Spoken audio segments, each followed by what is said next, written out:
नमस्कार दोस्तों, क्या हो अगर हकीकत और ख्याली दुनिया मिल जाए। सोचो एक ऐसी दुनिया जहां आपको जिंदगी और कल्पना में फर्क नजर ना आए। ये वही समय होता है जब हम अपनी आंखें बंद करते हैं और सपनों के इस रहस्यमयी दुनिया में एंटर करते हैं। रात को वो फनी और रोमांटिक सपनों से लेकर सपनों के डार्क साइड नाइटमेयर तक, जो फियर, सैडनेस, एंजाइटी से भरे होते हैं। सदियों से लोगों ने इन रात के सवालों में उलझन महसूस की है, लेकिन क्या आप जानते हैं कि सपने सिर्फ सपने ही नहीं होते, वो हमारे लिए क्रिएटिव सॉल्यूशन भी देते हैं। तो सवाल ये उठता है दोस्तों, हमें सपने क्यों आते हैं? सपने आते वक्त हमारे दिमाग में क्या होता है? और साथ ही अनकवर करने वाले हैं सपनों से जुड़े मिथ्स को। तो चलिए आज के इस वीडियो में दोस्तों साइंटिफिक पर्सपेक्टिव से समझने की कोशिश करते हैं कि क्या हो सकती है इन सपनों के पीछे की साइंस। पहले जमाने में दोस्तों सपनों का मतलब निकाला जाता था। इजिप्ट में तो ड्रीम इंटरप्रेटर्स होते थे, बेसिकली ट्रांसलेटर बोल सकते हो आप उन्हें। ये लोगों के सपनों का अर्थ निकालकर उन्हें बताते थे। लेकिन ये सब जानने से पहले हमें ये समझना होगा कि नींद में हमें सपने कैसे आते हैं या इनकी प्रोसेस क्या है। एक्चुअली जब हम सोते हैं तो नींद को 4 स्टेजेस में डिवाइड किया जाता है। पहली 3 स्टेजेस होती हैं NREM स्लीप की, यानी non rapid eye movement sleep. Stage 1 light sleep, stage 2 moderate sleep, stage 3 deep sleep. इस स्टेज में आप बिल्कुल अनकॉन्शियस हो जाते हो और आपका दिमाग और शरीर पूरा रेस्ट करते हैं। यहाँ पर हमारी बॉडी रिपेयर होती है और यह सबसे लंबी स्लीप भी होती है। इसके बाद आती है स्टेज 4। इसी स्टेज में आपको सपने आते हैं और आपकी आंखें बड़ी तेजी से हिलती रहती हैं। इसी रीजन से इसका नाम रैपिड आई मूवमेंट स्लीप है। इस स्टेज में आपका दिमाग एक्टिव हो जाता है, ऑलमोस्ट वैसे ही जैसे आप जाग रहे हो, लेकिन आपका शरीर बिल्कुल पैरालाइज्ड रहता है। और इसी स्टेज में आपको डरावने सपने और नाइटमेयर्स आते हैं। ऐसा क्यों होता है इसकी साइंस भी हम जानेंगे आगे इस वीडियो में, लेकिन पहले हम इस टॉपिक को अच्छे से कवर कर लेते हैं।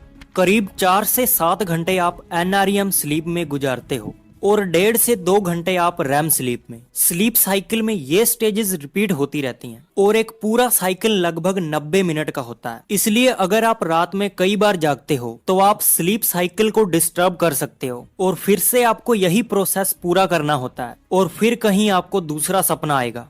अब आप सपनों की प्रोसेस तो जान चुके हो, इसलिए अब हम जानते हैं कि सपने क्या हैं और यह काम कैसे करते हैं। सपने अक्सर हमारे ब्रेन के सिग्नल्स होते हैं जो हमारे एक्सपीरियंसेस, थॉट्स और फीलिंग्स से मिलकर बनते हैं। जब हमारे ब्रेन का फ्रंटल कॉर्टेक्स यानी कि हमारा डिसीजन मेकिंग पार्ट, जो कि तार्किक सोच के लिए जिम्मेदार होता है, वह सो रहा होता है, तब हमारे सपनों का कंट्रोल अमेगडाला और हिप्पोकैम्पस जैसे पार्ट्स पर चला जाता है और ये पार्ट्स हमारी मेमोरीज और इमोशन से कनेक्टेड होते हैं। इसलिए हमें सपनों में इमोशंस जैसे हैप्पीनेस, सैडनेस, एंजाइटी और फियर ज्यादा देखने को मिलता है। इसलिए हम सपनों में ये कभी नहीं सोच पाते कि मैं हवा में क्यों उड़ रहा हूँ या मैं ऐसी हरकतें क्यों कर रहा हूँ, बिकॉज ब्रेन के जिस पार्ट ने वो सोचना था वो अभी रेस्ट में है।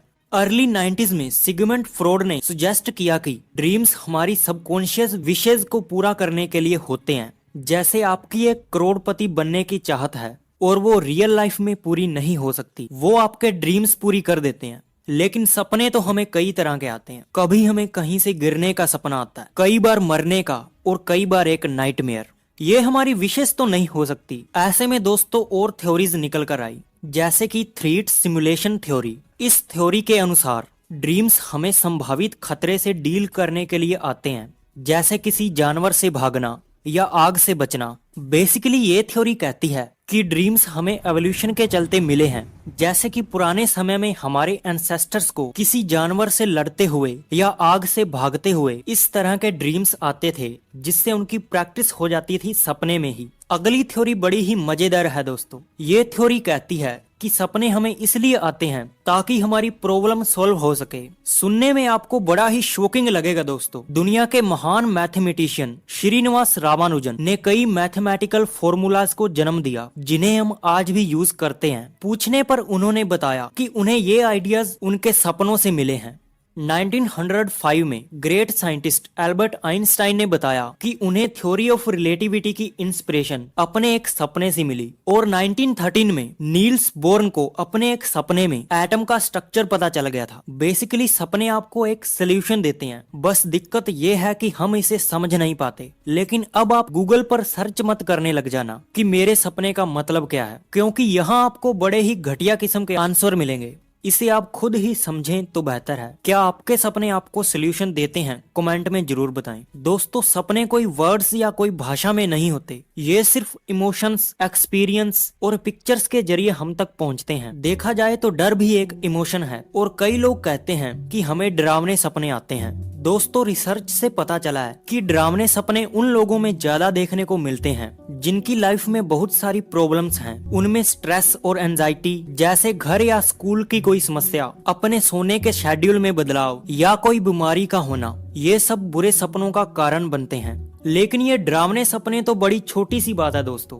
तब क्या होगा अगर रात के उस अंधेरे में आपकी चेस्ट पर कोई जानवर या कोई ऐसी परछाई आकर बैठ जाए जो आपका गला दबा दे या आपको मारने की कोशिश करे। ऐसे में आप हाथ पैर हिलाते हो लेकिन कोई भी मूवमेंट नहीं हो पाती। फिर आप जोर जोर से चिल्लाते हो लेकिन आपकी आवाज तो निकल ही नहीं रही, और कुछ सेकंड्स या मिनट बाद आप होश में आ जाते हो, बिल्कुल डरे हुए और पसीने से भीगे हुए। ऐसा क्यों होता है? इसका बड़ा ही सिंपल सा आंसर है दोस्तों। जब आप सो रहे होते हो तो आपका दिमाग आपके मोटर न्यूरॉन्स को डीएक्टिवेट कर देता है, बेसिकली आपको पैरालाइज कर देता है ताकि आपके हाथ पैर ना हिल पाएं जब आपको सपने आ रहे हों। ये इसलिए होता है ताकि आप सपने में चलने या बोलने ना लग जाओ। ये एक नेचुरल प्रोसेस है। इसलिए जब आपको नाइटमेयर सपना आता है तो आप अपने हाथ पैर हिला नहीं पाते, लेकिन फिर भी कई लोग सपने में चलने लग जाते हैं या फिर बोलने लग जाते हैं। ऐसा इसलिए होता है क्योंकि कई बार आपका ब्रेन मोटर न्यूरॉन्स को अच्छे से डीएक्टिवेट नहीं कर पाता। दोस्तों, डरावने सपने में हम जागने के बाद डरते हैं क्योंकि वो सपना हमारे सबकॉन्शियस माइंड में चल रहा होता है, जिसको कोई फर्क नहीं पड़ता कि हम उड़ रहे हैं या गिर रहे हैं। लेकिन नाइटमेयर में अचानक से हमारा कॉन्शियस माइंड एक्टिवेट हो जाता है। यही फर्क होता है हमारे डरावने सपने में और नाइटमेयर में। लेकिन क्या हमारे सपने फ्यूचर बता सकते हैं? रिसर्च के अकॉर्डिंग दोस्तों ऐसा कुछ भी पॉसिबल नहीं है। ये बस कुछ लोगों की मिसअंडरस्टैंडिंग होती है जिसमें वो अपने सपने को कोई ऐसी घटना से जोड़ देते हैं जो उन्हें सच लगने लगती है। लेकिन आप अपने सपने को कंट्रोल कर सकते हो, ये साइंटिफिकली प्रूव्ड भी है। इसे ल्यूसिड ड्रीमिंग कहते हैं। ये एक ऐसा सपना होता है जिसमें आपको पता होता है कि मैं सपना देख रहा हूँ और आप उस सपने को कंट्रोल कर सकते हो, यानी आप अपने सपने में एक्टिव तरीके से पार्टिसिपेट कर सकते हो, जैसे कि एक डायरेक्टर अपनी फिल्म में। दोस्तों, क्या आपने कभी ल्यूसिड ड्रीम देखा है? कमेंट में जरूर बताएं ताकि लोगों को भी पता चले कि आप कौन से सपने देखते हो। दोस्तों, उम्मीद है आपको वीडियो में बहुत कुछ सीखने को मिला होगा। मिलते हैं नेक्स्ट वीडियो में, तब तक के लिए गुड बाय।